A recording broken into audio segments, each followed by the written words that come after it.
You know it's catching when you're singing along to the music. I know, I wrote the theme, sing the theme tune, wrote the theme tune. Welcome back to This Morning, where we're about to meet a whole team of sporting heroes. England's current amputee football team are the most successful squad in 30 years. It's a unique sport that gives players who've already tackled their fair share of challenges the chance to play the beautiful game again. But to do that in Europe this year, and for the chance to lift the trophy for England, they need our help. Yeah, so I think it's about time for a kick-off. Shall we meet them? Here we go. In comes the team. Yes. Joining us, we've got Jamie. Martin. We've got Reece. Liam. There's TJ. Thomas. Oh, Scott. Scott, the head coach. Yeah, Connor. Connor's there. Coming in, boys, coming in. Sean. We've got Sean, we've got Soifan and Jamie. Is that everybody? We all here? Hello there. Good morning, fellas. Morning, all. How are you? How you doing, Scott? Very well, thank you. Yourself? Very, very good indeed. Now, tell me about how these guys all got involved with playing. Well, it's we have a brilliant league system, so they all play for the clubs. Yeah. And what we do is we go out as a kind of an England selection group and we select a squad to go and represent the country at major tournaments. Because it's a real lifeline for people, isn't it? Just looking at the football as well, by the way, Kat, this is just... If anybody had some preconceived idea that if you guys were playing football with crutches or with some sort of limb difference, it would be slow. It's the absolute opposite. It's extraordinary. Yeah, it's a brutal game, really. I think people who haven't seen amputee football before might think it's a little bit slow, going through the motions a little bit, but in actual fact, it's a very, very fast game, and it's a brutal game, so we have snap crutches regularly. Oh, my, you must get through them at a rate of knots, no? Definitely. Everyone jokes about me because one of mine's really bent. Like, Hold that up for us. So this is Liam's. Can you see the bend in that? Can you see... I mean, I'm not sure they were designed to bend like this. No. What happened there, Liam? Probably just someone's tackled me and it's bent, but I've just got used to it now, so...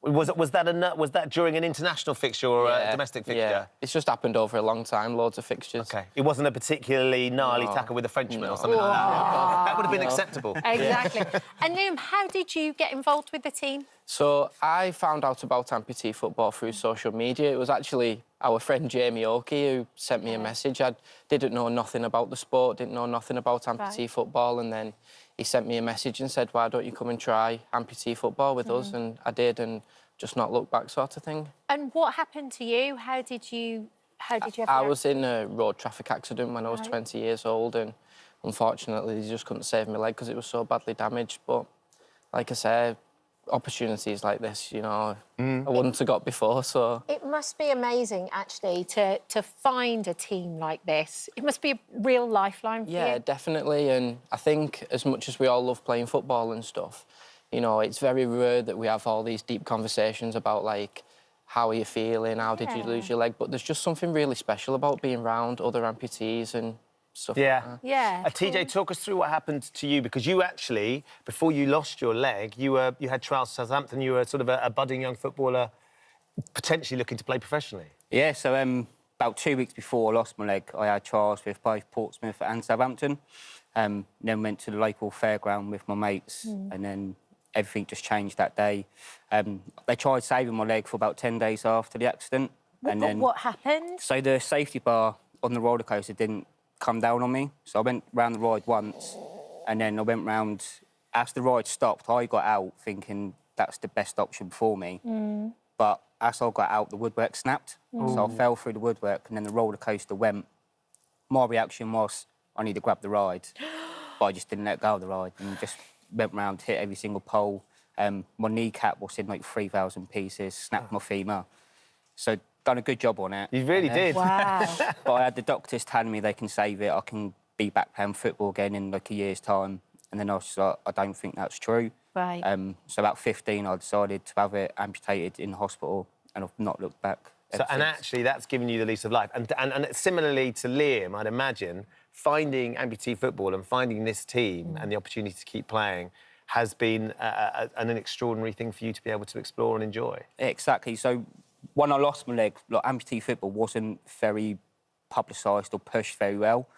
So I didn't know about it for about 8-9 years after losing my leg. And then an old player from England who plays for Portsmouth set up the team. OK. So I was like, oh, I'll go along and give it a try. And then after my first session, it was like, this is what I want to do. and just put everything into it, and now here living that dream, playing for England. You get a little piece of yourself back as well, I think, then. Being able to play competitive sport, which we all thrive in. I think it's really important sport, you know, like, I think it gives you something to focus on, and I was similar to TJ. I spent many years as an amputee not knowing about this sport, and, you know, I found myself in difficult situations. Feeling a bit lost too, right? And then since I found football, it's like literally changed my life. I mean, we don't get paid like professional athletes, but it's literally changed my life, this sport. It's brilliant. So great to hear. So you're the outfield player. Thomas, you're the keeper. Yeah, you're right. Right.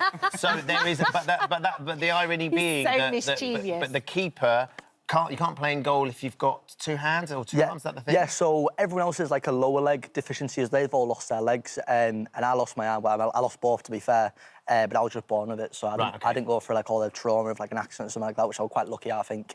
But yeah, so I'm arm amputee, so arm amputees playing net.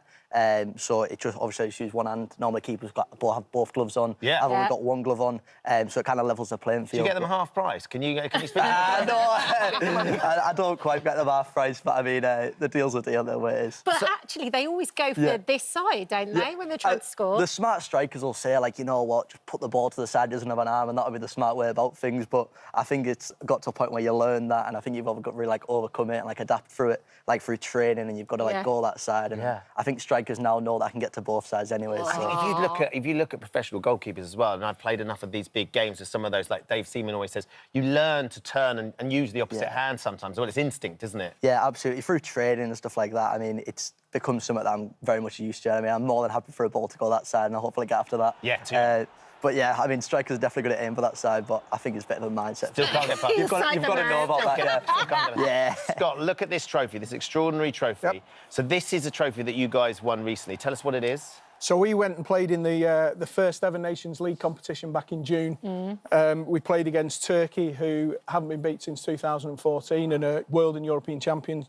We played Spain, who knocked us out of the European Championships, and we played Poland, who have professional leagues. They're incredible, lots and lots of funding. We beat all three to bring the trophy home. So it's our first major trophy in 34 years. So basically, if we can get you guys to the Euros, you stand a really good chance. Right? And you're taking it seriously. You've got, like, nutritionists and physios. Like, you're on it. Oh, without a shadow of a doubt. I mean, everybody here has got jobs or they're in full-time education. Yeah. But the expectation and demand is exactly the same as Serena Wiegman or Gareth Southgate's squads, where they've got nutritionists, they've all got bespoke plans, we've got strength and conditioning coaches, doctors, but every single person that works for the England Amputee Football Association is a volunteer. Brilliant. So how much do you need to get to the Euros? So, yeah, we find ourselves in a difficult situation because we're seeded #1 for that tournament. There's a real good chance of us winning. You've got to get there. You've got to get there. We need £30,000 to get us to the tournament, but the pitch is bigger than that. We're looking for somebody to come in and fall in love with amputee football like we all have and really start to go on the journey with us and take us to the next level, really. And you've got a GoFundMe page, right? We launched the GoFundMe page about a month ago. We're up to about £9,000 now, but our magic number is 30. But like I say, that's to get us to the tournament. Yes. There's a bigger picture there as well. And it's a huge launch pad as well, though, Thomas. You might not have had the trauma that some of these boys have had in facing what you have, but the difference that it makes for you as somebody who has a limb difference to play in a team. Just explain a little bit about that and why that's important for young boys and girls that look at you guys as well. Yeah. I think it's definitely the sense of, like, your pride, representing your country at the end of the day.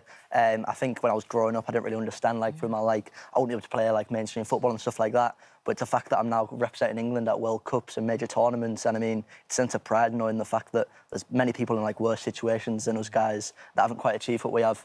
Which is one thing we can be really proud of, the fact that there's obviously stuff that should hold us back, like classes of disability, but we've went away and achieved some really good things. So absolutely, something that the senior team would kill for to lift the trophy. So we're all desperately hoping they're going to do. And Liam, you've got a son as well now. You've got children. What's it like being able to represent? I mean, I've been lucky enough in representative games in a charity match to wear an England shirt, and there's nothing like that feeling. But you actually play for England. Yeah, well, my son Liam Jr. is only 9, and he looks at some of these lads as most kids look at, like, Ronaldo and Messi. You know what I mean? And Thomas is actually his favourite player. I don't know. Really? Yeah. But, like, all the lads are amazing with my kids, and, like, when they turn up, we're in the car on the way to football, and Liam Jr.'s like, is Jacko going to be there? Is Reece going to be there? And then when we get there, he's just silent and doesn't say anything. Oh, just that starstruck. And you've been recognised on holiday, haven't you?